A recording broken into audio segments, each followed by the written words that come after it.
Hello guys, welcome to my YouTube channel. आज के इस नए वीडियो में हम फिर देखेंगे, जैसा कि देख रहे थे, करंट इलेक्ट्रिसिटी।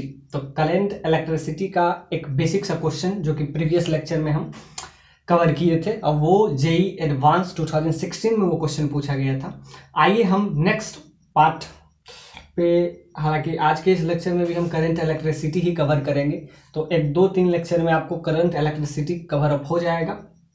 तो आइए हम एक बेसिक सा क्वेश्चन से इस लेक्चर का हम शुरुआत करते हैं। और मैं आपको बता दूं कि इस सीरीज में आपको पूरा 12th पार्ट सिर्फ मॉडर्न फिजिक्स को छोड़ के और रे ऑप्टिक्स को छोड़ के कवर अप किया जा रहा है, जिसमें इलेक्ट्रोस्टैट, कैपेसिटर और इलेक्ट्रोस्टैट, कैपेसिटर और उधर फुल मैग्नेटिज्म और full EMI, electromagnetic induction, AC, alternating current, सारा को कवर अप हम इसमें किए हैं। तो उस सीरीज में हम इसके लास्ट पड़ाव पर ऑलमोस्ट पहुंच चुके हैं, और उसमें फिर हम नेक्स्ट हम 11th पे फोकस करेंगे, जिसमें आपका एसएचएम रोटेशन और उधर से लॉज ऑफ मोशन, और उसमें फ्रिक्शन, प्रोजेक्टाइल और पूरा हीट एंड थर्मो। तो बहुत सारे चैप्टर है उसमें, हीट एंड थर्मो, उसको स्पेशली हम कवर करेंगे, क्योंकि जेई पॉइंट ऑफ व्यू से, JEE advance point of view से 55% वेटेज 12th पार्ट को हो और 45% वेटेज 11th पार्ट का है। इसीलिए हम 12th पार्ट पहले स्टार्ट किए हैं, और अगर आप बोर्ड का तैयारी कर रहे हैं तो बोर्ड के लिए भी हम पहले बता चुके हैं। तो आइए हम अब ज़्यादा टाइम खर्चा नहीं करेंगे, क्योंकि वो हम पहले बता चुके हैं आपको प्रीवियस लेक्चर में। तो बोर्ड पॉइंट ऑफ व्यू से अगर आप तैयारी कर रहे हैं तो वो भी आपको इसमें, इसी वाले में आपको इसी चैनल पे आपको बहुत सारा उसमें मिलेगा, क्योंकि बोथ पॉइंट ऑफ व्यू से आपके लिए डेरिवेशन इंपॉर्टेंट है। बायट-सावर्त लॉ का डेरिवेशन, संट का डेरिवेशन आपको चाहिए, उसमें फिर मूविंग कॉइल गैल्वेनोमीटर चाहिए। तो ये सब का हम डेरिवेशन हम पहले आपको करवा चुके हैं, वो प्रीवियस ईयर में ही करवा दिए थे। तो बोर्ड का एग्जाम जो कि फेब में होने वाला है, तो उस टाइम में लास्ट के 10 और 15 डेज में हम उस समय कंप्लीट करवा देंगे। फिलहाल हमारा फोकस अभी हम जेई एडवांस पे रखेंगे, और इसके कंसेप्ट पे, सबसे इम्पोर्टेंट कंसेप्ट, एक एक कंसेप्ट को आपको बारीकी से समझना है, और सबसे इम्पोर्टेंट एनालिटिकल, ग्राफिकल, हर टाइप का कंसेप्ट हम इसमें देखेंगे। तो इसमें हम देख चुके हैं अब तक बहुत सारा चीज। हम एच.सी. वर्मा को एज ए रेफरेंस बुक हम लेके चलते हैं, एच.सी. वर्मा, और लास्ट में हम ले लेंगे डी.सी. पांडे। तो एच.सी. वर्मा हम पहले कवर अप कर चुके हैं 12th वाले पार्ट से। तो इसमें आपका कंसेप्ट ऑफ फिजिक्स का 2 पार्ट है, दोनों ले लीजिएगा, पार्ट 1 एंड पार्ट 2। तो इसको हम कवर करेंगे, और उसके बाद डी.सी. पांडे, और उसके बाद लास्ट में हम देखेंगे जेई एडवांस में अब तक किस लेवल से क्वेश्चन पूछा गया है। तो एक एक करके हम उस पर कवर करेंगे। तो जैसा कि हम देखे थे प्रीवियस लेक्चर से ही हम करंट इलेक्ट्रिसिटी पे फोकस करें, 2-3 लेक्चर इस पे कंटिन्यूसली आपका आएगा, और ऑलमोस्ट हम इस लेक्चर को, मतलब इस चैप्टर को खत्म करेंगे। उसके बाद हमारा चैप्टर एक है हीट एंड थर्मोडायनेमिक्स। इससे बहुत सारा क्वेश्चन आपसे पूछा जाता है, हीट एंड थर्मोडायनेमिक्स। और मॉडर्न फिजिक्स को हम लास्ट में कवर करेंगे, क्योंकि और उसके बाद हमारा बच जाएगा 11th वाला सारा पार्ट। तो 11th पार्ट का जो आपका सिलेबस है, उसमें 45% वेटेज उसका दिया जाता है, और ये 12th पार्ट का जो है, इसमें आपको 55% का वेटेज इसमें दिया जा रहा है। तो हम इसीलिए पहले 12th पार्ट, और इसमें अगर आप बोथ पॉइंट ऑफ व्यू से देख रहे हैं तो इसमें हम पहले सारा चीज करवा चुके हैं, डेरिवेशन, क्योंकि बिना डेरिवेशन आप समझे जेई का प्रॉब्लम आप सॉल्व नहीं कर सकते। इसीलिए हम सारा डेरिवेशन करवाए हैं, चाहे वो गॉस लॉ का हो, चाहे वो मैग्नेटिक फील्ड का, सारे बायट-सावर्त लॉ, अब लूप की वजह से वहाँ पे मैग्नेटिक फील्ड क्या होगा, तो ये सब हम पहले करवा चुके हैं, और वो आप देख लीजिएगा। क्योंकि डेरिवेशन अगर आप नहीं समझ पाइएगा तो ये सब, मतलब डेरिवेशन 12 पॉइंट ऑफ व्यू से इम्पोर्टेंट है, इसलिए वो देख लीजिएगा। और उसके बाद हम हीट एंड थर्मोडायनेमिक्स शुरू करेंगे इस पूरे सीरीज के बाद। और ये सीरीज ऑलमोस्ट हमारा ये नवंबर एंड दिसंबर तक ये ऑलमोस्ट ये कंप्लीट हो जाएगा। और उसके बाद हम क्या करेंगे, लास्ट के फेब में आपका एग्जाम होगा, फेब या मार्च में 12th का, तो 12th पॉइंट ऑफ व्यू से भी हम कुछ देखेंगे। तो आइए हम अब इसमें 2 बुक देखेंगे, क्योंकि एच.सी. वर्मा हम पहले देख चुके हैं। तो अब उसके लिए हमारा जैसे करंट इलेक्ट्रिसिटी चैप्टर है, तो इसमें हम एच.सी. वर्मा पहले हम देख चुके हैं, ताकि आपका कंसेप्ट बेसिक जो है यहाँ से क्लियर हो जाए। बेसिक बुक ये है, नहीं तो आपके लिए सबसे इंपॉर्टेंट है डी.सी. पांडे, वो भी बनाइए, वो भी बहुत सही है। तो डी.सी. पांडे एक्चुअली में बहुत बड़ा बुक है, क्योंकि इसके 5 पार्ट है, 3-4 पार्ट है, एक एक करके आपको सॉल्व करना पड़ेगा, और इसीलिए हम एच.सी. वर्मा ज़्यादा प्रेफर करते हैं। तो बाकी जो भी बुक है आपके पास, और दूसरा सीट अगर है तो उसको भी आप लगाइए, उससे कोई दिक्कत नहीं है। तो आइए हम इसको बेसिक से क्वेश्चन से, इसमें पूछा जा रहा है पावर, बहुत ईजी क्वेश्चन है। करेंट इलेक्ट्रिसिटी हम बहुत इजी चैप्टर है, इसीलिए हम इसको लास्ट में लिए हैं। पहले हम सारा कवर कर लिए थे, चाहे वो ईएमआई हो, मैग्नेटिज्म हो, कैपेसिटर हो, इलेक्ट्रोस्टैट हो, सारा कंसेप्ट क्लियर कर लिए। तो अब हम इस पे आते हैं। अब ध्यान से देखिए इस क्वेश्चन में पूछ क्या रहा है। तो अगला चैप्टर हमारा हीट एंड थर्मो होगा, वो आप मत स्किप कीजिएगा, क्योंकि ये इसका वेटेज एग्जाम में बहुत बहुत बहुत इंपॉर्टेंट है। और रही बात 11th का, मैकेनिक्स का बहुत इंपॉर्टेंट रोल है। तो लास्ट में हम इस पॉइंट पे हम फोकस करेंगे 45% पे। तो इससे ज़्यादा क्वेश्चन, और सबसे इंपॉर्टेंट चीज़ है 11th जो है वो आपका कोर है। तो हम देखेंगे एच.सी. वर्मा से हम सारा प्रॉब्लम करेंगे, जिससे आपका कंसेप्ट क्लियर हो जाए, और उसके बाद हम फिर डी.सी. पांडे, और उसके बाद लास्ट में हम जेईई प्रीवियस ईयर का क्वेश्चन बना लेंगे। इतना पैकेज आपके लिए काफ़ी है किसी भी एग्जाम को निकालने के लिए, चाहे आप जेईई मेंस का तैयारी कर रहे हैं, नीट का कर रहे हैं, या जेईई एडवांस का कर रहे हैं। तो ये प्रोबेबली आपके लिए फुल पैकेज है। तो आइए नवंबर और दिसंबर तक में ये सारा प्रीवियस ईयर का जो क्वेश्चन है कंप्लीट हो जाएगा।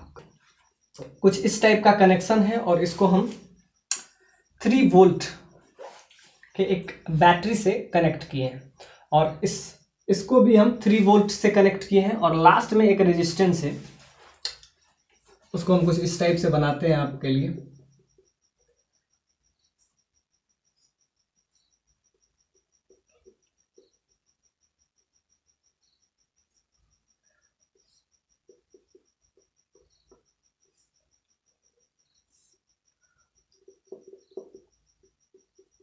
और सारा वही 1 ओम है, हर जगह 1 है। Etch resistance contain 1 ohm resistance. और इसको हम किससे कनेक्ट करेंगे, इसको यहाँ फिर 1 ओम एक रेजिस्टेंस है, इसको हम कनेक्ट किए 3 वोल्ट के साथ। तो ये आ गया। तो आपसे इसमें क्या कह रहा है, इस क्वेश्चन में आपसे पूछ रहा है कि power dissipated, power, if the power dissipated by the configuration R1, R2 and R3 is P1, P2 and P3 respectively। तो ये आपको दिया हुआ है। तो आप बताइए कि P1, P2 और P3 का वैल्यू क्या होगा। तो पावर लाने के लिए हमको तो पहले इसमें क्या करना पड़ेगा, जैसा कि आपको पता है पावर क्या होता है, V इंटू आई। आपको इसमें पावर फैक्टर, हालांकि पावर पे क्वेश्चन बहुत बार आपसे पहले भी था, V इंटू आई। अब इसको या तो आप वोल्टेज में कन्वर्ट कर लें, या इसको आप फुल्ली पोटेंशियल में कन्वर्ट कर लें, या तो इसमें करंट में आप पूरा का पूरा को इस टर्म को ले आए, या आप इसको करंट में ले आए। तो अगर हम इसको जैसा कि V बराबर आई आर, ये ओम्स लॉ से यहाँ से हम लाएंगे, तो I का वैल्यू अगर हम इसको R के टर्म में लिखें, रेजिस्टेंस के टर्म में, तो ये आपका क्या आ जाएगा, I का वैल्यू आपका हो जाएगा, तो ये V² बाय R हो जाएगा। ये आपका हो गया P। तो ये P का वैल्यू आया है, P फॉर पावर। और वही आपसे पूछ रहा है कि power dissipated by the configuration R1, R2 and R3। ये जो कॉन्फ़िगरेशन है इसको R1 लिया है, ये जो कॉन्फ़िगरेशन है ये R2 है, और ये जो कॉन्फ़िगरेशन है ये R3 है। तो अब इसमें आपको पावर का वैल्यू निकालेंगे। तो यहाँ से आपको क्या दिख रहा है, इस रिलेशन से, by the help of this relation we conclude that P is inversely proportional to resistance. क्या आपको यहाँ से क्लियर दिख रहा है। और ये वोल्टेज यानी कि पोटेंशियल डिफरेंस के पावर के डायरेक्टली प्रोपोर्शनल है। तो यहाँ से ये दिख रहा है कि ये पोटेंशियल डिफरेंस के डायरेक्टली प्रोपोर्शनल है, यानी P is directly proportional to V square, यानी वोल्टेज के ये डायरेक्टली प्रोपोर्शनल है, but it is inversely proportional to its resistance. अब हम देखते हैं इस क्वेश्चन में, तो इसमें हम देखेंगे तो क्या करेंगे, पहले हम R इक्विवेलेंट निकाल ले। तो R इक्विवेलेंट अगर हम R1 कॉन्फ़िगरेशन की बात करें तो ध्यान से देखिए, ये R2 कॉन्फ़िगरेशन में हम बताए थे व्हीटस्टोन ब्रिज, इस पर हम सेपरेट लेक्चर लिए, तो आप जाके जरूर देखिए। तो व्हीटस्टोन ब्रिज इसका कंसेप्ट में हम बताए थे कि व्हीटस्टोन ब्रिज का मतलब ये है R1 divided by R2 is equal to R3 by R4। अगर हो मतलब कि रेशियो अगर सेम हो, यानी कि R1 that is equal to R2 that is equal to R3 by R4। अगर रेशियो हम निकालें इन सारे को आपस में, तो R1 आप ले लीजिए, ये R1 है, सपोज दैट ये आपका R2 है, और ये आपका R3 है, और ये आपका R4 है। तो रेशियो या तो आप क्रॉस वाला ले लीजिए, तो यहाँ पे क्या हो जाएगा, R1 और R2 का रेशियो, R1 और R2 का रेशियो R3 और R4 के बराबर हो, यानी कि R1 आपका ये हो गया, R2 आपका ये हो गया, R3 ये हो गया, R4, यानी कि R1 बाय R2, ये इसका दोनों का रिलेशन, इन दोनों के रिलेशन यानी कि रेशियो सेम हो, तब इसमें हम लगाते हैं व्हीटस्टोन ब्रिज का कंसेप्ट।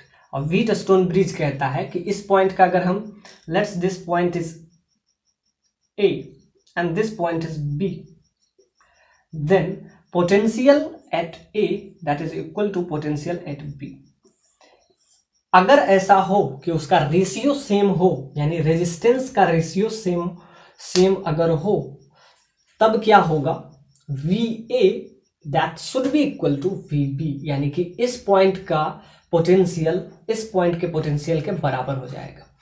यानी कि A पोटेंशियल और B पोटेंशियल अगर बराबर हो गया, तो इसके बीच का जो रेजिस्टेंस हो, यानी कि अगर दोनों का पोटेंशियल सेम हो गया, यानी कि VA that should be equal to VB, अगर ये इसके आप बराबर है, तो क्या हो जाएगा, पोटेंशियल सेम होने की वजह से इसमें करंट का फ्लो नहीं होगा, यानी कि बीच वाला पार्ट क्या हो जाएगा, dismissed. This 1 ohm resistance is dismissed in this circuit that is R2 configuration. तो इसको हम क्या कर लेंगे, उससे बाहर कर लेंगे। कब, ये तब होगा जब व्हीटस्टोन ब्रिज का कंसेप्ट लगेगा। और व्हीटस्टोन ब्रिज का कंसेप्ट क्या है, R1 bye R2 that is equal to that should be equal to ratio of this to resistance is equal to ratio of this to resistance.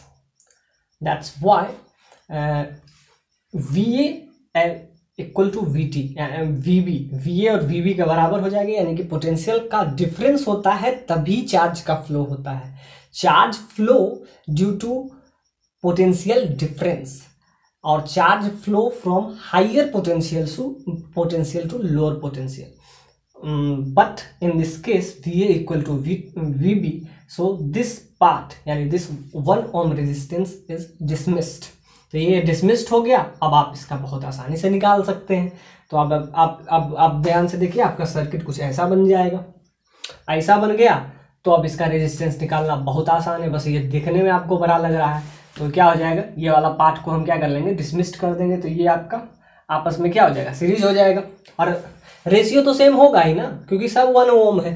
तो इसमें Wheatstone bridge वाला concept में तो ये बीच वाला क्या हो जाएगा, नेगलेक्ट करेगा। तो हम क्या लिखेंगे, due to Wheatstone bridge concept VA equal to V2 and 1 ohm resistance is dismissed in this configuration R2। तो आपका क्या हो जाएगा, ये आपस में। तो अब इसका सर्किट अगर हम यहाँ पे सॉल्व करें, तो ये सर्किट आपका बहुत इजी वे में अब बन गया। अगर ये, तो इसका सर्किट डायग्राम आपका कुछ बन गया।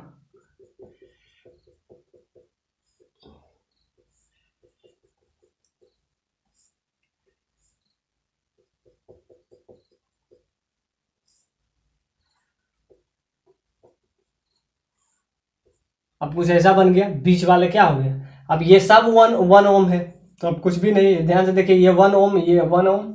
अब इसको कनेक्ट किए हैं किससे, एक 3 वोल्ट के बैटरी से। अब ये क्वेश्चन R2 कॉन्फ़िगरेशन इजी होगा। अगर R2 बन गया तो R3 तो एग्जैक्टली वही है, बस यहाँ पे क्या हम लोग यूज किए 1 ओम को। तो इसमें अगर हम देखें तो ये 1 + 1 दैट इज 2। तो सिंपल सा बात है, ये आपस में 1 ओम और 1 ओम क्या हो जाएगा 2। अब यहाँ से हम क्या यूज किए इसमें 3 वोल्ट, 3 वोल्ट का हम रेजिस्टेंस यूज कर रहे हैं। तो इसमें अगर देखें तो ये क्या हो जाएगा, ये आपस में करंट यहाँ से ये 1 + 1 तो 2, और 2 और 2 आपस में क्या हो जाएगा, 2 और 2 आपस में पैरेलल कॉम्बिनेशन होगा। आप ऐसा समझिए कि अब ऐसा हो गया, ये 1 + 1 तो ये आपका हो जाएगा 2 ओम, और ये भी आपका हो जाएगा 2 ओम। इसको कनेक्ट कर रहे हैं, आइए इसको हम जो कनेक्ट कर रहे हैं वो 3 वोल्ट के बैटरी से कनेक्ट कर रहे हैं। तो ये आपस में क्या हो जाएगा, आपस में ये पैरेलल है, तो यहाँ से आपका आ जाएगा 2 और 2 that should be equal to 1। तो यहाँ से आपका आ जाएगा ये दोनों मिलके ये 1 ओम। तो रेजिस्टेंस, तो यहाँ से हम V बराबर IR से देखेंगे तो V का वैल्यू यहाँ पे 3 वोल्ट है, और इसमें करंट को हम I ले लेते हैं, और यहाँ से रेजिस्टेंस आपका क्या आ गया 1, यानी R इफेक्टिव या R इक्विवेलेंट। तो R इक्विवेलेंट का वैल्यू आपका आ गया, R इफेक्टिव बोलिए या R इक्विवेलेंट का वैल्यू क्या आ गया 1 आ गया। इस केस में क्या होगा R इक्विवेलेंट का वैल्यू, तो ध्यान से देखिए ये भी 1 ये भी 1, तो ये 2 हो जाएगा वापस से, ये सारा कितना हो जाता है, ये 1 हो जाता है। तो ये 1 + 1 इसमें क्या हो जाएगा R इक्विवेलेंट R इफेक्टिव। ये तो क्वेश्चन बहुत इजी हो गया। R इफेक्टिव इसमें क्या हो जाएगा 2 ओम हो जाएगा, इसमें 1 ओम हो गया, और 1 ओम इसमें क्या है, सारा कॉन्फ़िगरेशन तो सेम ही है, यही कॉन्फ़िगरेशन इसमें भी रहेगा R2 का और R3 का, बस ये एक इसमें एडिशनल है। तो इसका क्या हो जाएगा, इसका R इफेक्टिव अभी हम निकाले थे, R इफेक्टिव वो क्या था 1 ओम था, इन दोनों की वजह से 1 ओम है। अब ध्यान से देखिए, इस 1 ओम यही 1 ओम, तो 1 और 1 2 ओम, 1 + 1 2 ओम, और दोनों आपस में कौन सा आपको कॉम्बिनेशन दिख जाएगा, पैरेलल कॉम्बिनेशन। और पैरेलल कॉम्बिनेशन में ये हो जाएगा 2 ओम 2 ओम, तो इसका क्या हो जाएगा R इफेक्टिव आपका हो जाएगा 1 ओम। पहले हम इसमें क्या यूज किए, पहले हम इसमें यूज किए, अब तक हम किए क्या काम, कुछ नहीं किए, बस बहुत सिंपल सा कंसेप्ट हम यूज करते हैं, व्हीटस्टोन ब्रिज। व्हीटस्टोन ब्रिज ये कहता है कि R1 और R2 का रेशियो R3 और R4 के बराबर हो, यानी कि दोनों का रेशियो निकालें, तब क्या होगा VA का और पोटेंशियल B दोनों का पोटेंशियल सेम होने की वजह से ये डिसमिस्ड हो जाएगा सर्किट से। तो वही वाला कंसेप्ट हम इसमें भी यूज कर दिए। इसमें तो बीच का पहले ही हटा दिया है, तो यहाँ से हमारा क्या आ गया, ये R इफेक्टिव का वैल्यू इसका 2 आ गया। अब ध्यान से देखिए इसका भी आ गया। अब लास्ट वाला है कि R इफेक्टिव अगर निकाल लीजिएगा तो यहाँ से हम क्या निकाल लेंगे, पावर निकाल लेंगे। अब ध्यान से देखिए इस कंसेप्ट में हम क्या यूज करेंगे, ये फर्स्ट वाले में, तो ये तो उससे भी इजी है, ब्रिज का कंसेप्ट है, ये आपको इजिली वे में दिख गया। अब इसमें हम देखते हैं, सारा में हम क्या लगा रहे हैं, व्हीटस्टोन ब्रिज इसमें यूज किए, और ये इसके हेल्प से हम यहाँ तक पहुँच गए। अब अगर हम फर्स्ट वाले में देखें तो फर्स्ट वाले में वही हम यूज करेंगे, R1 that should be equal to R1 divided by R2 that should be equal to R3 divided by R4। अब क्या करें, इसमें हम 2 पोजीशन ले लेते हैं। इसमें आपको क्या चाहिए, तो 1 2 3 4 5, तो यहां से हम क्या करेंगे, एक पॉइंट को लेट्स दिस पॉइंट, तो A और B के बीच में आपका रेजिस्टेंस, ये व्हीटस्टोन ब्रिज वाला कंसेप्ट आपको सिंपल क्लियर विजन से आपको क्लियर हो जाएगा। तो यहां से अगर हम देखें तो क्या होगा, इस पॉइंट को A, तो ये A ले लेते हैं और ये आपका हम ले लेते हैं B। अब ध्यान से देखिए, इस पॉइंट को A ले लिए हैं और ये पॉइंट को B। Let's this point is A and this point is B। So this is A, this is A। अगर ये हुआ A, तो अब हम क्या देखते हैं, A और B के बीच में कितने रेजिस्टेंस मिलेंगे। तो ये A हुआ, ये B हो जाएगा, एग्जैक्टली ये भी हो जाएगा। अब हम बीच के एक पॉइंट और ले लेते हैं, इस पॉइंट को, let's this point is C. तो व्हीटस्टोन ब्रिज इसमें तो आपको डायरेक्टली दिख गया एग्जैक्टली, इसमें भी आपको, इसमें व्हीटस्टोन ब्रिज का तो कंसेप्ट ही नहीं था, तो इसमें आपको डायरेक्टली दिख गया। अब इसमें आपको डायरेक्टली नहीं दिख रहा है, तो इसके लिए हम क्या करें, जब आपको व्हीटस्टोन ब्रिज डायरेक्टली नहीं लिखे तो आपको क्या कंसेप्ट लगाना है, ए और बी पॉइंट आपको एज्यूम करना है। तो ए पॉइंट इसको हम ले लिए और बी पॉइंट, अब बीच का एक पॉइंट यहाँ पे आपका हो जाएगा सी। तो ये अगर सी हुआ तो ये सी हो जाएगा, ये सी हो गया और ये सी हुआ। अब देखिए एक पॉइंट और लेना पड़ेगा, ये, तो ये आपका हो जाएगा डी। तो डी ये भी हो गया, ये भी हो गया, हाँ, तो ये आपका 3D हो गया। अब ध्यान से देखिए, अब इसको हम थोड़ा सा और क्लैरिफाई करते हैं। बहुत, हालांकि ये बहुत इजी है, फिर भी आप ध्यान से देखिए इसमें। तो एक का रेजिस्टेंस, इस वाले का R2 का रेजिस्टेंस आपका क्या आ गया 1 ओम, R3 का रेजिस्टेंस क्या आ गया 2 ओम, इतना आपको। अब हम R1 पे फोकस कर रहे हैं, तो R1 के लिए हम क्या लिखें कि A और B के बीच में, आप समझिए कि A और B के बीच में, ये आपका B है, 2 पॉइंट आपको मिल गया, एक पॉइंट C और एक पॉइंट D। तो यहां से आपको A और B तक जाना था, उसके बीच में आपको 2 पॉइंट मिल गया C और D। अब ध्यान से देखिए होता क्या है, C और D का पोटेंशियल सेम आ जाएगा। किस कंसेप्ट से हम लिखेंगे, व्हीटस्टोन ब्रिज का, ये वाला कंसेप्ट हम यूज करेंगे। तो ध्यान से देखिए A से B जाने पे हमको 2 पॉइंट मिल गया C और D। अब हमको ये देखना है क्या ये पॉइंट C और D एग्जिस्ट करता है या एग्जिस्ट ही नहीं करता, या ये हमारे लिए सिर्फ मुसीबत है C और D पॉइंट। तो व्हीटस्टोन ब्रिज से हम देखेंगे कि अगर रेशियो सेम हो गया तो C और D का पोटेंशियल सेम हो जाएगा और C और D के बीच में जितना भी रेजिस्टेंस है वो नलीफाई हो जाएगा। तो यहाँ से अगर हम देखते हैं तो ये आपका आ जाएगा A और B। तो अगर रेशियो देखेंगे तो सारा का रेशियो तो बराबर ही है। क्यों रेशियो बराबर है, क्योंकि सारा तो 1 ही ओम है। तो जब 1 ओम है तो हम देखेंगे A और B के बीच में, तो A और B के बीच में कौन सा है, A और B के बीच में कोई डायरेक्ट नहीं है, यानी A और B के बीच में कुछ भी डायरेक्ट आपको नहीं दिखेगा। यहां से आपको दिखेगा B और D के बीच में, तो B और D के बीच में, B और D के बीच में आपका 1 ओम का है एग्जैक्टली। A और D के बीच में है, ये भी आपका 1 ओम है, और आपका A और C के बीच में है, ये आपका 1 ओम है एग्जैक्टली। C और D के बीच में आपको मिल जाएगा, ये भी आपका 1 ओम है। अब ध्यान से देखिए, ये आप C और D के बीच में, और यहाँ पे B और D के बीच में 1 2 3 4, एक और बचा B और C के बीच में, B और C के बीच में, यानी कि B और C के बीच में भी आपका एक रेजिस्टेंस है, अब वो आपका 1 ओम का रेजिस्टेंस है। तो ये आपका आ गया क्लियर विजन। तो इसमें अगर देखें तो इसको ले लेते हैं R1। अब ध्यान से देखिए R1 क्या होता है, 2 लिए थे A और B, उसके बीच में आपका आ जाता है, इस पॉइंट को अगर आप ले लीजिए C और इस पॉइंट को आप ले लीजिए, A से B जाने में आपको एक रास्ता यहाँ से डायरेक्टली मिल जाएगा A से B जाने में, और एक है कि इधर से आप जा रहे हैं, तो ये आपका C हो गया, ये आपका D हो गया। तो यहाँ से आपको ध्यान से देखिए क्लैरिफाई है, ये आपका कंसेप्ट जो है डायरेक्टली व्हीटस्टोन ब्रिज का है।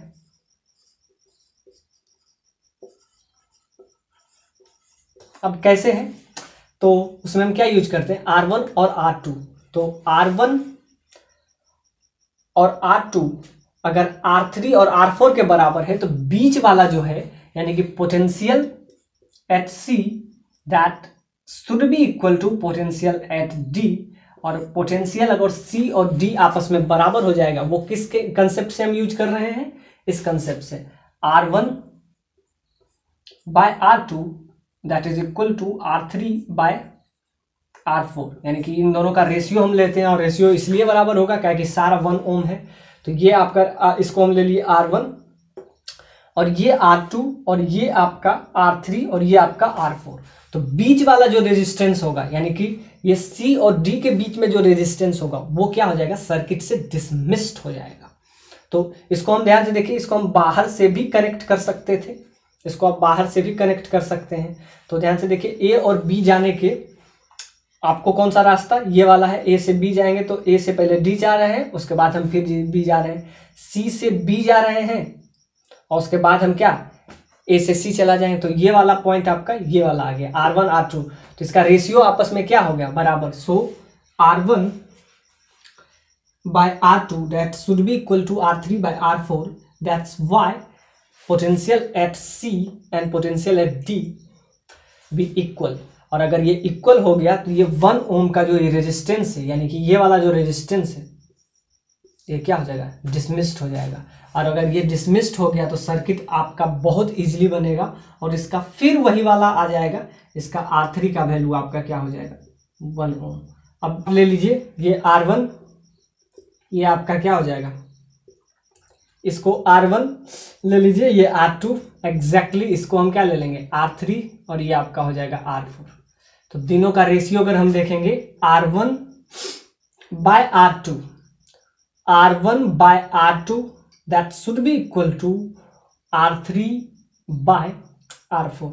तो ये अगर बराबर है तो potential at the point C that should be equal to potential at the point D। तो C और D का पोटेंशियल क्या हो जाएगा, सेम हो जाएगा। तो जो अगर सेम हुआ तो ये वाला 1 ओम का रेजिस्टेंस क्या हो जाएगा, डिसमिस्ड हो जाएगा। सो अगर इसमें 1 ओम का रेजिस्टेंस डिसमिस्ड हो गया तो इसका वैल्यू क्या आ जाएगा, तो वैल्यू आपका सिंपल आ जाएगा। तो value that should be equal to, तो यहाँ से आपका वैल्यू आपका आ जाएगा वही आपका R3। तो इसको अगर हम डिसमिस्ड कर देते हैं तो ये आपस में क्या हो जाएगा, आपस में पैरेलल हो जाएगा। तो आप ध्यान से देखिए, ऐसा है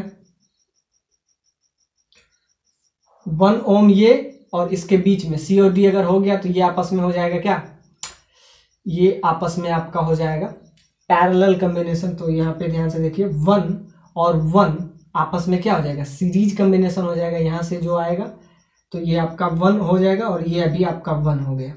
तो ये 1 ओम, ये 1 ओम आपस में सीरीज और एग्जैक्टली इस सारे में क्या हो जाएगा, ये पैरेलल, यानी ये वो आपका हो जाएगा फिर 1 ओम। इसको फिर 1 ओम से हम कनेक्ट किए, ये भी आपका 1 ओम और ये भी आपका 1 ओम। तो 1 1 क्या हो गया 2 और ये आपस में आपका क्या हो जाएगा, पैरेलल। तो 2 और 2, तो यहाँ से अगर हम वही कंसेप्ट हो जाए जो आपका सेकेंड वाला तो R3 का वैल्यू भी 1 हो गया। और आपसे क्या पूछ रहा था, पावर डिसिपिटेटेड, आपसे पूछ रहा था इस क्वेश्चन में पावर डिसिपिटेटेड।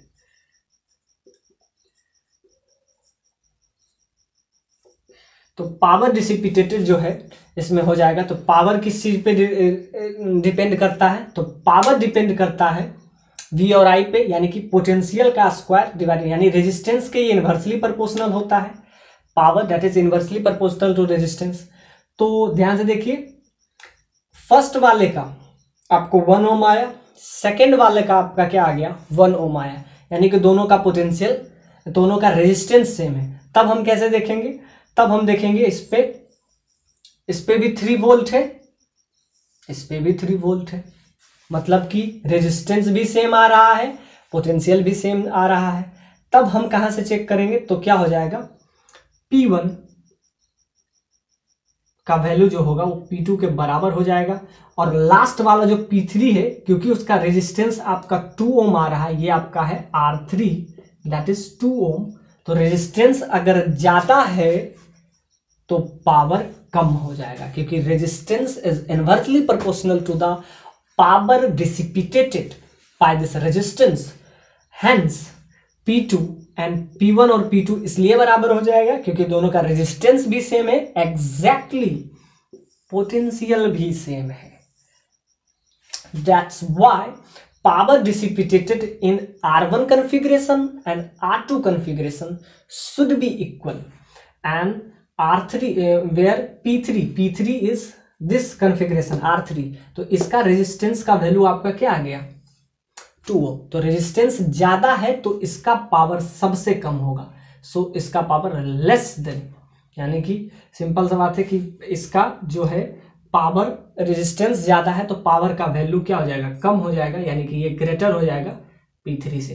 तो यही आपका रिलेशन पूछा था कि power dissipated in this R1, R2 and R3 configuration is P1, P2 and P3 respectively, और तीनों में रिलेशन चाहिए। तो P1 that should be equal to P2, why?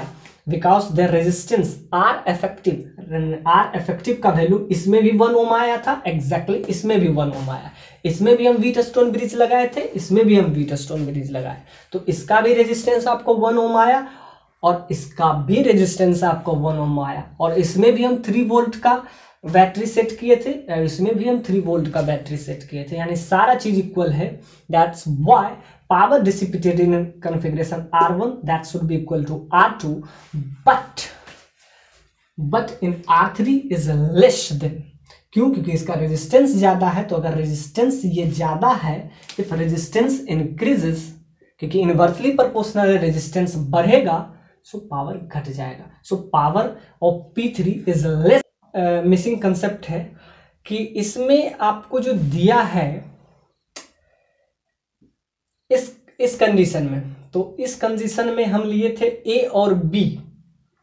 तो इसमें हम जब व्हीटस्टोन ब्रिज का कंसेप्ट यूज करते हैं, किसमें? इस वाले में, सेकेंड वाले में, यानी कि R2 कॉन्फ़िगरेशन में, तो R1 और R2 that should be equal.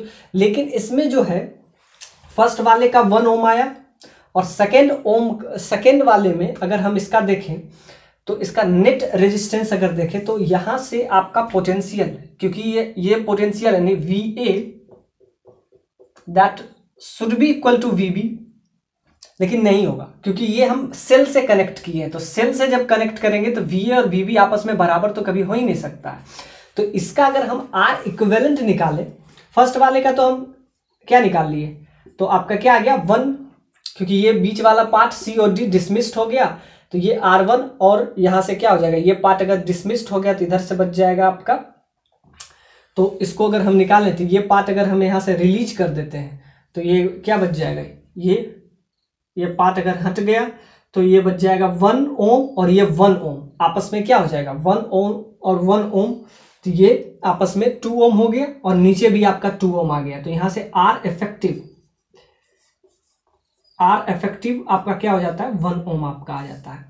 तो R इफेक्टिव का वैल्यू कब होता है 1 ओम, तो ध्यान से देखिए ये 1 ओम और ये 1 ओम और ये आपका 1 ओम हो जाएगा और ये आपका 1 ओम हो, तो यहां से R इफेक्टिव 1। लेकिन इस केस में R इफेक्टिव बहुत इजी वे में निकल जाएगा और ये आपका हाफ आ जाएगा।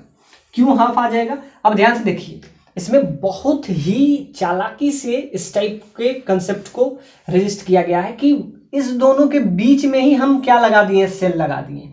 अगर हम इस दोनों के बीच में सेल लगा देते, बहुत ही बढ़िया कंसेप्ट है इस क्वेश्चन में जो जेईई 2008 में पूछा है। व्हीटस्टोन ब्रिज का कंसेप्ट इस वाले में R2 कॉन्फ़िगरेशन में तभी यूज होता जब हम सेल जो है यहां पे यूज कर लेते। अगर हम इस में सेल जो है यहां पे इस पोजीशन पे अगर हम कंसेप्ट लगाते हैं, इस पोजीशन पे हम सेल यूज करते हैं, तो क्या हो जाता VA और ये इस पॉइंट पे, तब हो जाता VA that should be equal to VB, यानी कि A का पोटेंशियल B के पोटेंशियल के बराबर हो जाएगा। और ये कब होगा, जब इस पोजीशन पे हम सेल को यूज करते हैं। लेकिन हम किस पोजीशन पे सेल को यूज किए हैं क्वेश्चन में, इसको इस पोजीशन पे, तो यही मिस्टेक इस क्वेश्चन में हो सकता है जो कि आपको हमको समझाना था। तो ये मिस्टेक बहुत ही चालाकी से इसमें यूज किया गया है कि सेल को, आप ध्यान से देखिए क्या होता है, अगर हम व्हीटस्टोन ब्रिज का कंसेप्ट लगाते तो इस कंसेप्ट से VA और B के बीच में क्या हो जाएगा, VA VB के बराबर होता है। व्हीटस्टोन ब्रिज तो ये कहता है ना कि R1 that is R1 divided by R2 that should be equal to R3 divided by R4, but cell is connected in this position और अगर इस पोजीशन पे कनेक्ट है तब तो VA और VB कभी बराबर हो ही नहीं सकता है, क्योंकि सेल का हायर पोटेंशियल A से कनेक्टेड है और इस सेल का लोअर पोटेंशियल B से कनेक्टेड है। तो अगर हायर पोटेंशियल A पे है तो दोनों के बीच में पोटेंशियल डिफरेंस तो 3 है, तो कभी भी जीरो तो हो ही नहीं सकता, आपस में बराबर हो ही नहीं सकता है। तो ये बहुत ही चालाकी से इस पोजीशन पे अगर ये कनेक्ट होता, यानी कि इस टाइप का ओरिएंटेशन होता, if cell is connected at this point is let's this point is P and this point is Q. When cell is connected at the position P and Q, then its potential becomes BA should be equal to V2, but it's connected in this position A and V. That's why its resistance, its R effective should be equal to, अब इसका ध्यान से देखिए, इसका अगर हम resistance निकालते हैं तो इसका रेजिस्टेंस निकालना तो बहुत आसान है, क्योंकि सेल किस पोजीशन पे कनेक्ट किया गया है, इस पोजीशन पे। ध्यान से देखिए, तो ये 1 और 1, तो ये क्या हो जाएगा 2 ओम। तो ध्यान से देखिए, तो इसमें हम जो किए थे उसको हम फिर से इसको क्लैरिफाई करते हैं। तो ये 1 ओम है और ये 1 ओम है। एग्जैक्टली नीचे भी इस टाइप का ही पोजीशन बन रहा है, 1 ओम है, 1 ओम है।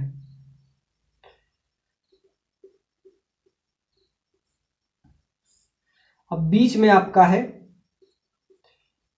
जो कनेक्ट किए हैं वो भी 1 ओम है, तो कुछ ऐसा पोजीशन बन जाएगा इस सिचुएशन में। इसमें आपका व्हीटस्टोन ब्रिज का कंसेप्ट यूज ही नहीं होगा। हाँ, यूज होता जब ये इस ओरिएंटेशन पे कनेक्ट होता, P और Q ओरिएंटेशन पे अगर हम सेल को यूज करते तब कह सकते थे A और B यानी कि VA that equal to VB, लेकिन अब तो हम नहीं कह सकते, अब तो ये इजीली वे में सोल्व हो जाएगा। तो ध्यान से देखिए, ये भी आपका 1 ओम, ये भी आपका 1 ओम, ये भी आपका 1 ओम, ये भी आपका 1 ओम, ये 1, तो इसको निकालना आसान है। ये 2 और ये आपस में क्या हो जाएगा, ये 2 ओम, ये 2 ओम आपस में पैरेलल, तो 2 और 2 जब पैरेलल में हो तो वो 1 हो जाता है, और 1 और 1 फिर वापस में। तो इसको अगर हम इजी करें तो ये R इफेक्टिव में क्या हो जाएगा, तो तीनों आपस में, तो इसको हम लिख देंगे कि ये आपका फिर 2, नीचे भी आपका 2 और ये आपका 1, ये आपका 2 ओम, ये आपका 2 ओम, ये आपका 1 ओम।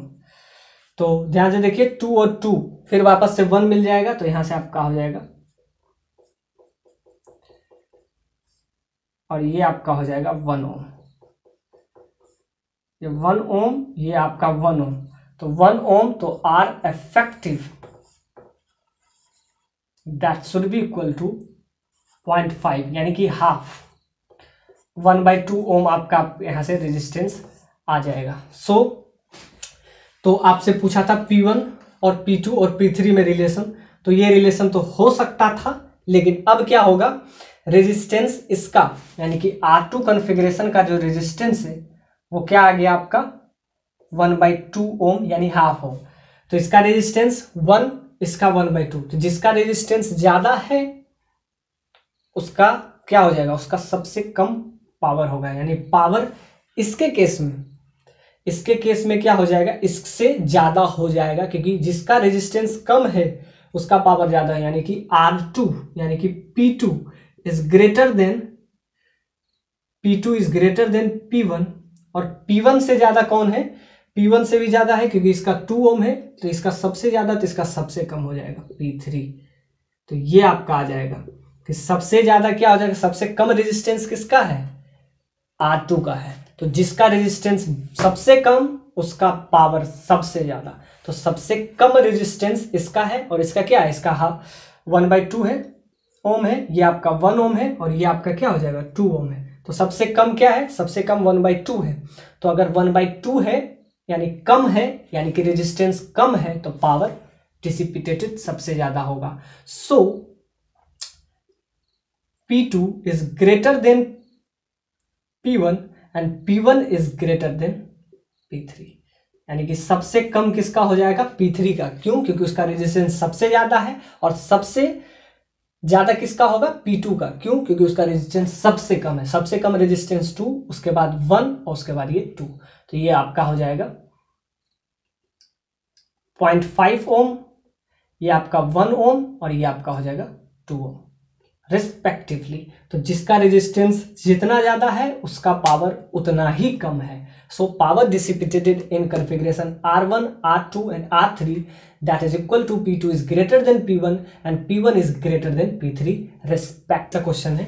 हालांकि ये कोई जो क्वेश्चन है, जब हम प्रीवियस लेक्चर में डेरिवेशन देख रहे थे, प्रीवियस लेक्चर का एक जो प्रॉब्लम था 2016 में वो क्वेश्चन पूछा था, और इस क्वेश्चन से दोनों से आपको कोरिलेट करके हम बताते हैं कि दोनों में, क्योंकि इसका कंसेप्ट जो है हम प्रीवियस लेक्चर में ही ऑलमोस्ट दे चुके हैं, फिर भी हम इस क्वेश्चन को करते हैं क्योंकि ये आपका बहुत ही बेसिक सा क्वेश्चन है। अब क्या है, कुछ ऐसा क्वेश्चन है, consider a thin square sheet of length L। अब ध्यान से देखिए, ये स्क्वायर शीट है जिसका लेंथ आपको L दे दिया हुआ है। चलिए यहां तक बात समझ में आई। और इसका लेंथ अगर L है तो विड्थ भी L होगा, और इसका थिकनेस कुछ दिया हुआ है आपको। ये T जो है इसका थिकनेस दिया हुआ है, यानी कितना थिक है, इस थिकनेस को इसमें आपको इस टाइप से दिया गया है। तो इसका थिकनेस जो है वो आपको T दिया हुआ है। So I consider a thin a square sheet of length L and his thickness is T, made of material resistivity that is raw। तो उसका रेजिस्टिविटी आपको क्या दे दिया, रॉ दे दिया हुआ। तो resistance between two opposite faces, आपसे क्या पूछ रहा है, रेजिस्टेंस पूछ रहा है। Resistance between two opposite faces, resistance between two opposite faces।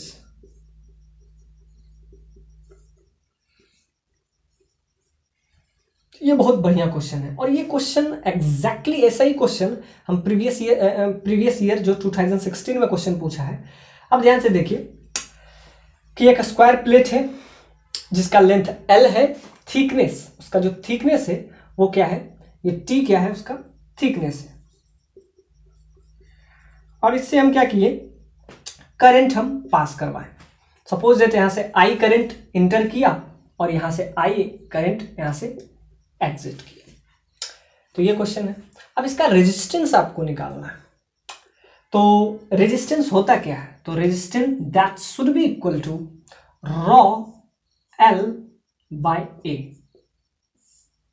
यानी कि resistance is directly proportional to resistivity of material, resistivity of material, but inversely proportional to their cross section area, directly proportional to their resistivity and directly proportional to its length। तो यहां से आपको क्या दिखता है, resistance is directly proportional to it length, resistance is inversely proportional to the cross section area, cross section area, but मतलब inversely proportional to its cross section area. तो ये आपको यहां पे आपको, तो इसमें दिया क्या है, लेंथ आपको दिया हुआ है, रेजिस्टिविटी भी आपको दे दिया हुआ है, रेजिस्टिविटी दैट इज रॉ। तो इसका अगर हम निकालें तो ये क्वेश्चन आपको कंसेप्चुअली ये बहुत ही बढ़िया क्वेश्चन है, और ये कंसेप्ट हम प्रीवियस लेक्चर से ही हम इसको बता रहे हैं कि ये लेंथ पे डिपेंड नहीं करता, एग्जैक्टली वही कंसेप्ट है। तो आपसे ये पूछ रहा है कि ये प्रोपोर्शनल होगा, इनवर्सली प्रोपोर्शनल होगा, डायरेक्टली प्रोपोर्शनल, ऐसे 4 ऑप्शन आपको दिए गए। तो ये क्वेश्चन आपके लिए अब आसान है। तो resistance that is directly proportional to it length but inversely proportional to their cross section area, and it is, जब ये सारे इनइक्वलिटी प्रोपोर्शनल और डायरेक्टली प्रोपोर्शनल और इनवर्सली प्रोपोर्शनल को इक्वलिटी साइन में होल्ड कराते हैं, तो इसके लिए कांस्टेंट देना पड़ता है, वो आपका क्या होता है, resistivity. Rho is a resistivity, its depends upon only the material that we made. तो आपसे क्या है, अब कुल मिला के अब क्वेश्चन आपका कंक्लूड हम करते हैं। We conclude the consider a thin square sheet of length L and his thickness is T and made of a material of resistivity that is raw and resistance between two opposite faces, यानी current enter from this side and exit from this side, यानी अगर I current इधर से inter कर रहा है और इधर से एग्जिट कर रहा है, तो ध्यान से देखिए जब करंट का हम बात करते हैं तो करंट का हम लेंथ और थिकनेस दोनों हम एज्यूम करते हैं। अगर ये वायर है, वायर का क्रॉस सेक्शन एरिया जितना ज्यादा होगा रेजिस्टेंस उसका उतना ही कम होगा। तो हम कोशिश करते हैं कि वायर का क्रॉस सेक्शन एरिया को हम ज्यादा रखें जिससे रेजिस्टेंस अपने आप कम हो।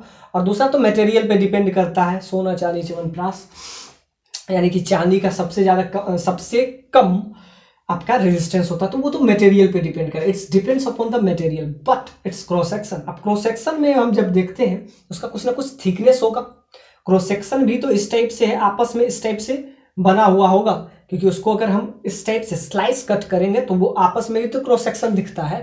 तो उसमें हम बात करें तो वही उसी पे ये क्वेश्चन पूछा गया है। ये क्वेश्चन बहुत बार, ये कॉन्सेप्चुअल क्वेश्चन है। तो इसमें हम क्या देखेंगे, रॉ L बाय रॉ तो आपको दे दिया हुआ है, वो क्या दिया हुआ है P। अब L इसका लेंथ अगर देखें तो इसका लेंथ ये स्क्वायर है, आपको क्या दिया हुआ स्क्वायर है, तो स्क्वायर का लेंथ अगर L है तो विड्थ भी L होगा। तो स्क्वायर सीट आपको दे दिया हुआ है कि ये जो है स्क्वायर सीट है इस टाइप से, तो इसका लेंथ आपको क्या है L। और अगर एरिया देखें तो लेंथ L है तो विड्थ भी L होगा। तो लेंथ अगर L है यानी कि एरिया की अगर बात करें तो लेंथ L है और उसका थिकनेस, इसका थिकनेस क्या दे दिया हुआ है T। T क्या है, इट्स थिकनेस, तो इससे T से मल्टीप्लाई कर देंगे, so area that is L into T। तो L से L cancel, so rho that is equal to P by T। अब रॉ बाई T, T क्या है थिकनेस। तो यहां से हमको एक कमाल का रिलेशन पता चला है कि रेजिस्टेंस इज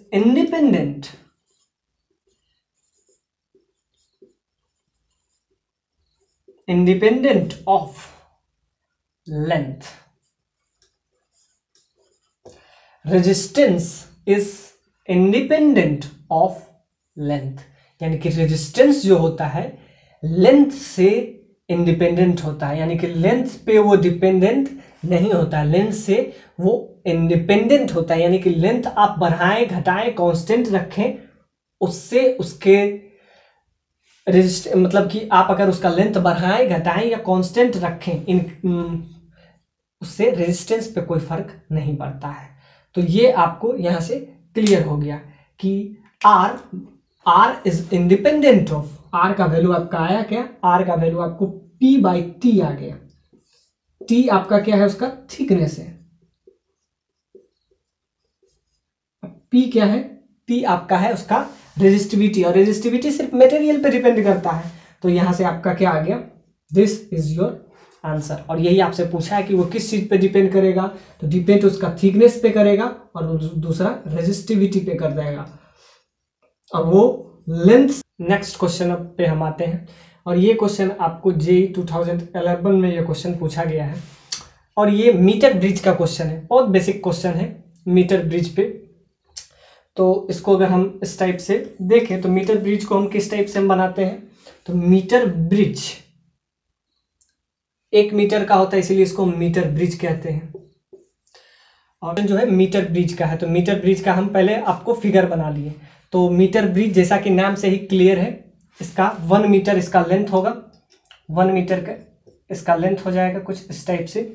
तो a metre bridge is set up, a meter bridge is set up to determine an unknown resistance that is X using 10 ohm resistor। अब ध्यान से देखिए इसमें होता क्या है कि 2 रेजिस्टेंस हम यूज करते हैं, एक रेजिस्टेंस हमको पता होता है और दूसरा रेजिस्टेंस हमको निकालना होता है। तो R1 जो है इसको अननोन रेजिस्टेंस हम लिए हैं, ये R1 जो है ये आपका अननोन रेजिस्टेंस है, और ये आपका है R2, ये आपका नोन रेजिस्टेंस है। तो अननोन नोन रेजिस्टेंस के हेल्प से, with the help of known resistance we find the unknown resistance. तो इसमें हम क्या किए, एक मीटर ब्रिज बना है, a metre bridge is set up to determine an unknown resistance that is X। अब इसको हम X ले लीजिए, हम यहाँ पे R1